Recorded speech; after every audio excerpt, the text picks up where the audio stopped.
Hola, ¿qué tal? Bienvenido a este curso de dominio de estrés. Y bueno, haciendo en este caso como tal propiedad de lo que siempre hacemos antes de empezar los videos, bueno, déjame recordarte lo que vimos en este caso, el anterior. Te estuve preguntando que ¿para qué sirve esto? ¿Para qué sirve lo que conocemos? ¿O qué importancia tiene esto de conocer? Y estuvimos a partir de un cierto caso donde te decía que recordaras o hacías la remembranza cuando estabas en tu casa y tenías una serie de actividades que hacer, tenías un cierto tipo de comportamiento dentro de ella y cierto tipo de redes. Pero llega un punto en el cual tú te pones a pensar, ¿por qué mi familia hace este tipo de acciones? ¿Cuál es el punto? ¿Realmente mi familia es la que está bien o hay otro tipo de familias que están equivocadas? Porque como te sueles dar cuenta dentro de tu contexto de amigos, visualizas que hay otro tipo de familias, otro tipo de comportamientos y otro tipo de normas y reglas. Es decir, a lo mejor con un compañero son muy permisivos y contigo son muy estrictos. Y te pones a cuestionar, ¿pero por qué? ¿Realmente qué es lo que hace ser una familia? ¿O cómo realmente nos podemos estar de acuerdo que esas reglas que siguen familias son buenas o que son correctas y las que siguen mi compañero son incorrectas? Es lo que nos ponemos a cuestionar. Es decir, realmente poder entender que esto que nosotros conocemos llega a un punto donde nos cuestionamos y nos ponemos a pensar si esto, como nos estamos comportando, es lo correcto. Y tomamos algunos filósofos, que en este caso fue a Kant, que nos decía que esta forma de comportarnos tenía que ser con base a un deber. Si bien lo recuerdas, que lo que hagamos es conforme al deber y no por otro tipo de que llegamos a decidir porque alguien más me regrese el favor o porque vamos a conseguir cierto tipo de ganancias. Y nos dice que esta acción que nosotros hagamos tiende o tendría que ser conforme a que sea un modelo para las demás personas, es decir, que sea universal. Y esto va a hacer que realmente nuestras acciones sean buenas. Ese va a ser el criterio del que va a partir Kant y como bien te lo decía, responde a la pregunta cómo debe comportarme a partir de su obra que es la crítica de la razón práctica. Si bien, y uno de los cuestionamientos que se le hacía a Kant era que, bueno, si realmente tenemos que actuar conforme a este deber, entonces no importa lo que yo piense, lo que yo sienta y las tengo que hacer por una obligación más allá de este desear que yo quiera hacerlas, o en este caso siempre se tienen que hacer así, no modificarse, como te ponen el dilema del amigo que estaba en su casa y que realmente buscaban unos peligrosos, más bien buscaban ese tipo, eh, alguien del grupo criminal, asesinar.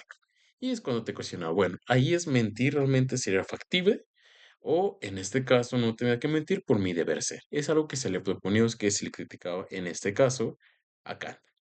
Posteriormente, en este caso con lo de Kant, encontramos a Anansi, que nos decía que realmente las sociedades o estas comunidades, no realmente que todas las personas seamos iguales o que comportamos algo en común de lo cual nos define, sino que dentro de cada ciudad o de cada comunidad hay distinto tipo de personalidades de las personas que lo hacen diferentes a cada una de ellas, es decir, son singulares.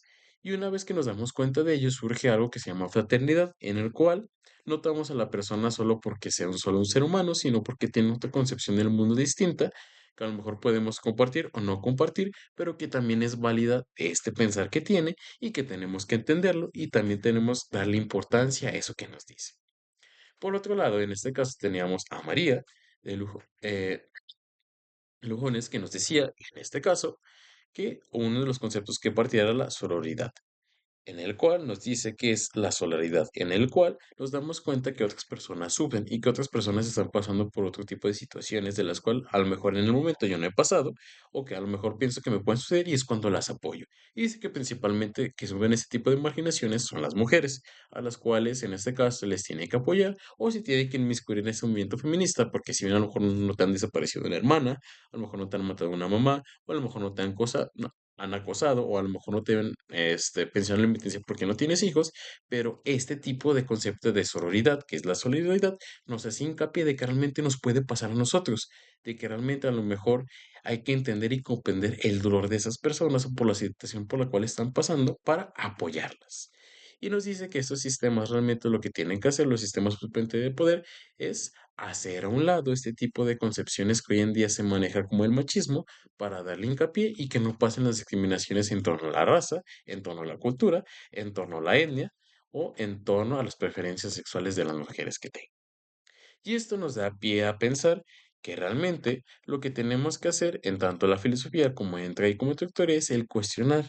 otra vez el revalorizar, el saber que a lo mejor hay otras respuestas distintas a las que normalmente nosotros las llevamos haciendo, y es ahí cuando podemos aplicar lo que hemos conocido. Yo he leído de este autor y realmente me parecen válidos sus argumentos que podemos actuar de esta manera. Hay que aplicarlo. Y es cuando nosotros empezamos a cambiar nuestras concepciones de vida, nuestras redes, que a lo mejor pueden ser favorables para nuestra manera de relacionarnos. Es decir, este tipo de autor nos invitan, nos incitan a pensar y sobre todo que esto que realmente conocemos, que para qué sirve, nos sirve en este caso para cuestionar y sobre todo para revalorizar, reformarnos como personas y sobre todo generar un cambio ya no solo en mí, sino en el acontecer de los demás. Y a lo mejor aquí también tendría sentido Kant, en el punto de que, bueno, estas cuestiones que yo estoy proponiendo son universales y lo que proponemos son modelos. Y modelos ya no solo a un deber, sino a tanto un deber, pero que también tome en cuenta los intereses, necesidades y pensamientos y creencias de las personas, en el buen sentido en el cual todas esas creencias también tengan un deber y en el cual todas las personas podamos vivir felices, contentas, sin discriminar unas y a otras. Y ahora bien, dirás, bueno, este conocimiento sirve para eso, pero también el pasado influye en nuestras formas de comportarnos y también este pasado tiene importancia ahora en el presente y es por eso que surge esta pregunta. ¿El pasado influye en el presente? ¿Influye en las decisiones que realmente tomemos? ¿Realmente sí o no? ¿O realmente todo lo que está en el pasado es ya hasta ahí, es pasado porque ya pasó y realmente lo único que importa es el presente o el presente se hace con base al pasado? Es decir, ¿por qué tenemos este tipo de personalidad? ¿Hay alguien más desde nuestros ancestros que si bien no nos comportamos como tal como ellos, pero que realmente tenemos algunas características? O piénsalo así, desde nuestros papás, que como nos han educado, que ya es pasado nuestras niñez, es un reflejo, más bien nuestra personalidad de hoy en día es un reflejo de nuestras niñez, de algo pasado, y así sucesivamente, como vamos formando nuestra personalidad.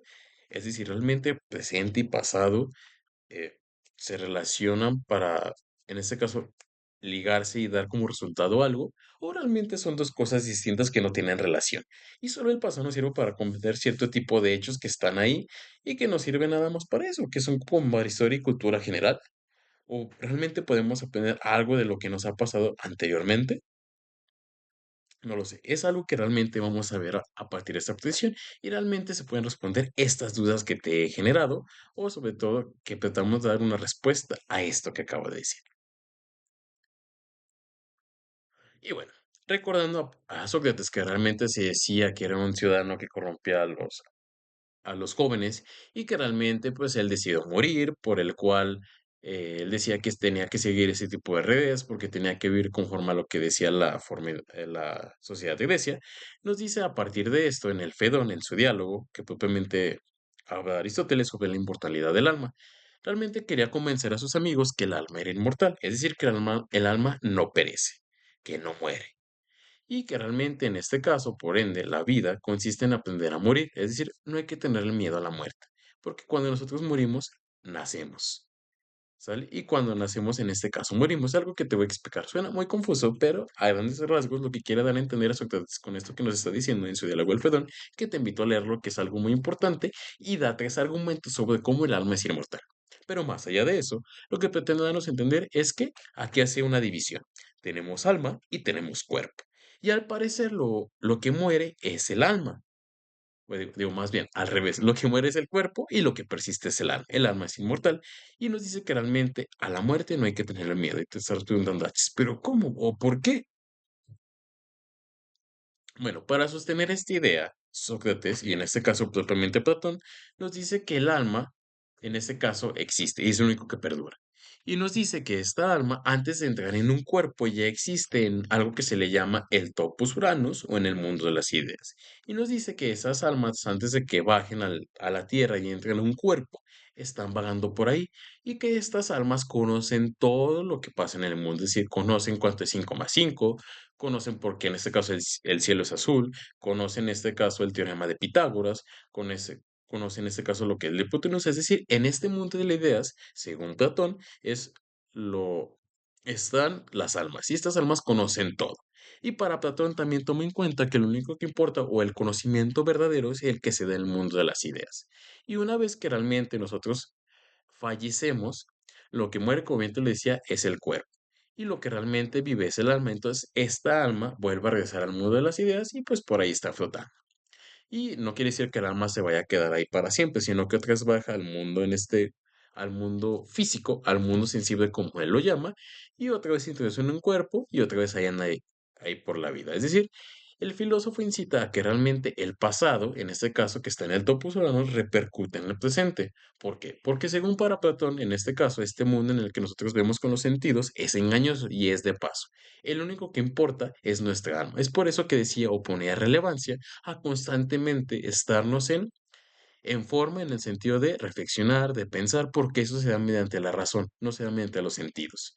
Y es eso que nos dice que realmente tenemos que valorizar nuestra alma, realmente dejar que nuestro cuerpo perezca, realmente dejar que nuestro cuerpo no ponerle importancia al cuerpo porque realmente eso se va, eso se mueve, eso carece, eso se va haciendo viejo, eso se va decayendo y lo único que no decae es el alma. Es por eso que Platón ponía en importante relevancia a que realmente el pasado influye en el presente, porque realmente nos damos cuenta que lo que importa, o más bien que en el pasado, está la idea del conocimiento, está la idea de lo verdadero y sobre todo nos lleva a pensar que en este presente en el que estamos viviendo o en este mundo que nosotros nos relacionamos, realmente es el error. Y lo que tenemos que hacer es prepararnos al momento de morir porque sabemos de antemano que que vamos a regresar a este mundo de las ideas, a este mundo perfecto en el cual estábamos antes. Y algo parecido puede sonarte esto a lo que dice el cristianismo y el catolicismo, que realmente lo único que importa es regresar con este caso con nuestro Dios, en el cual vamos a estar en el paraíso, en el cual vamos a estar sin malestares, en el cual vamos a estar alegres, en el cual vamos a ser las mismas personas que somos, pero en este caso va a estar nuestra alma, ¿sale? Y hay algunas modificaciones de lo que decía Platón, ¿sale? Y ahí no va a haber sufrimiento, no va a haber hambre, no va a haber limitaciones, porque realmente ahí todo es bonito y todo es precioso, ¿vale? Y para reafirmar esta idea, lo que hacía Sócrates en un diálogo nos decía que realmente todo el conocimiento es un recordar. ¿Por qué recordar? Como bien te lo decía, porque ese conocimiento ya lo habíamos tomado en el topos Uranus, es decir, ya está dentro de nosotros, es algo que tenemos innato. Y cuando nosotros estamos aquí dentro de este mundo sensible, se nos olvida todo. Y lo que tenemos que hacer es recordarlo dentro de nuestra cabeza. Y a lo mejor te puedo dar un argumento donde puede ser increíble esto. ¿Has pensado que cuando estás resolviendo ya sea algo, un problema matemático, dices, está aquí la respuesta, pero no la encuentro aún? Y, y al parecer dices, está ahí, está ahí, está ahí, hasta que llega un punto donde la encuentras. Y dices, ah, sí, era tan obvio, ahí estaba. Al parecer es como si estuviera aquí nuestra respuesta, lo único que falta hacer es buscar un poco más o reflexionar.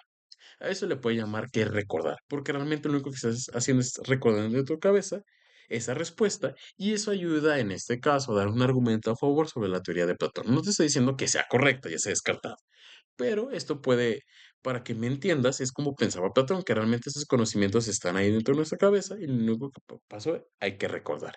Entonces, para Platón, el conocimiento es recordar. Y como bien te lo decía, en este caso donde están los conocimientos, hacía la diferencia entre dos mundos. El mundo sensible es el que vemos a través de nuestros sentidos, pero Platón notaba, si bien lo recuerdas, que este mundo era imperfecto y que realmente los sentidos nos engañan. Lo que a veces vemos como verde puede ser rojo, lo que vemos como grande puede ser muy chico. Y dice que este mundo es imperfecto y hizo una imitación. ¿De imitación de qué? ¿Te has preguntado de dónde vienen las cosas que normalmente vemos en el mundo? Para Platón diría que el único verdadero es el mundo de las ideas, y que estas ideas sirven como modelo para hacer al mundo que hoy realmente conocemos. Es decir, es una copia este mundo sensible que vemos. Y realmente el único mundo perfecto, inmutable, que no cambia y que realmente es permanente, que es verdadero, es el mundo de las ideas. Es decir, Platón dice que hay un mundo más allá del mundo físico, que es en el cual el demiurgo no le llama propiamente Dios, sino realmente el demiurgo es el que se encargó de hacer este mundo y que copió las ideas del mundo de las ideas para hacer el mundo. Es decir, si yo tengo una silla, tengo a una silla física y a una, en este caso, a la idea de la silla. ¿Cuál es la verdadera? Según para Platón, la idea de la silla, porque esa no cambia. Porque en este caso, la silla física cambia. ¿Por qué? Miras, ¿en qué cambia? Bueno, a lo largo del tiempo la silla se va haciendo, en este caso, de diferente color, porque se moja, porque se llena de polvo, a lo mejor se va enchuecando, a lo mejor en este caso se rompe, o a lo mejor deja de ser silla. Y en el mundo de las ideas no, esas ideas siempre perduran. Es decir, a partir del pasado, nos dice Platón, que este pasado que nosotros tenemos antes de que nacer, vamos conociendo cómo realmente es el mundo y influye en lo presente. En el presente, porque nos damos cuenta que este mundo sensible no es el chido, no es el que realmente tenemos que conocer, sino que tenemos que conocer es el mundo de las ideas. Entonces, el pasado, en este caso, nos ayuda a entender el presente, pero también nos hace mención de lo que realmente es lo verdadero. ¿Y qué es la muerte para Platón? Bueno, en este mundo ideal, como bien lo dice, no es un estadio en el que el alma se quede para siempre, como bien te lo venía rematando, sino que vuelva a tomar forma física para dar dignidad y sentido a la materia existente. De lo contrario, el mundo sensible no tiene forma ni estructura. Es decir, a partir de esto, que cuando morimos, el alma no es que realmente es que hay el mundo de las ideas, como te lo venía diciendo, sino que realmente baja otra vez para darle en este caso una forma al mundo, para entenderlo, para comprenderlo, sino de lo contrario, este mundo estructural o este mundo físico que vemos no tendría sentido, porque no había alguien que le diera forma y sentido, sino que a partir de ese conocimiento que tenemos ahí, bajamos a la tierra para explicar, bueno, este conocimiento realmente no es el verdadero, sino hay algo más de ahí. Y es como realmente las almas regresan y sigue un sensible constar de ciclos. Y en este caso, ¿para qué saber del pasado? Bueno, más allá de lo que nos dice Platón de comprender que realmente el mundo verdadero es el que está arriba y no el que está aquí abajo, es por eso esa frase que te decía al principio, donde uno estaba hacia arriba de la pintura que te señalé en la primera posición.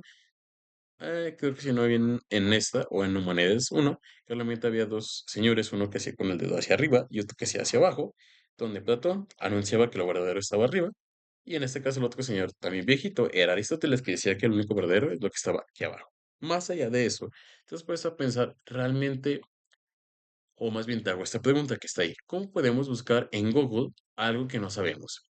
Algo que no sabemos, si no es porque alguien en el pasado ya se lo ha preguntado y nos dio una respuesta. O ponte a pensar, ¿cómo podemos actuar en este caso? ¿O cómo podemos saber que alguien nos engaña? Y pues decir, bueno, pues es imposible si no he tenido una relación, pero si has tenido una relación y sabes de antemano que esa persona que te ha engañado, sea hombre o mujer, hace cierto tipo de comportamientos, a lo mejor tuvo cierto tipo de actitudes, a lo mejor tuvo cierto tipo de mensajes que le encontraste, en el cual dices, eso me determina que a lo mejor si tiene este tipo de acciones, me puede estar engañando. Es decir, que a lo mejor es el pasado que nosotros vemos como a lo mejor como algo cultural, algo que debemos saber como nada más de cultura general, realmente también nos sirve no solo para eso, sino para entender o para, en este caso, dar solución o comprender cierto tipo de comportamientos que hoy en día nos están pasando en el pasado. Es decir, alguien más hizo esa misma pregunta, dio una respuesta y a lo mejor eso que me dijo en un cierto tiempo, en una cierta época, también puede ser aplicable, en este caso, para la respuesta en el presente o para comprender el por qué hoy somos lo que somos o para comprender por qué estamos como estamos hoy en día. Y bueno, volviendo a ese tema del pasado y del presente, como te venía diciendo de tu novia, comprendes esto. Y a lo mejor eso lo aplicas y te das cuenta, sí, sí me estaba engañando. Es decir, el pasado influye en el presente porque sabes de antemano cómo comportarte, cómo prevenir cierto tipo de situaciones que te pueden hacer sentir mal o te pueden hacer sentir bien o te previenen de algo que te está sucediendo en este caso, que te está engañando tu novio o tu novia. Y así ves, también nos dice lo siguiente esta diapositiva. Dice, las vidas pasadas son de vital importancia para nuestro actuar diario. Como bien te lo decía, porque a lo mejor alguien se pregunta ese tipo de respuesta, a ese tipo de pregunta y nos da una respuesta convincente que hoy puede ser aplicable hoy en día. Ello no quiere decir que toda práctica tradicional sea digna de ser continuada. Aquí también ojo con esto. Si bien nos pueden dar una respuesta, o también como estuvimos criticando en la anterior revisión, que a lo largo de la historia se ha visto que se han impuesto cierto tipo de cánones, ya sea a los hombres o a las mujeres, de los cuales tienen que seguir. Y lo que pretendemos aquí es cuestionar, es decir, tanto el pasado nos puede traer eh, hoy en día respuestas positivas, pero también otras negativas en las cuales nos hace querer romper con ellas, para realmente establecer otras nuevas que nos ayudan a revalorizar lo que es el hombre, lo que es la mujer y sobre todo lo que son los demás seres vivos. Es por eso que lo dice ahí, porque en las anteriores posiciones estuvimos viendo que el pasado está lleno de violencia, de peleas y de un constante, en este caso, actuar malo en torno al hombre que lo hace ver como un malo. Y que también tiene que ser analizadas y en este caso ajustadas a las necesidades a las necesidades individuales de cada persona. Es decir, realmente en el pasado vemos acciones tanto buenas como malas y si las malas siguen repitiendo, hay que actualizarlas, hay que revalorizarlas y sobre todo hacerlas que cambien para un buen sentido en este caso de la comprensión del ser humano.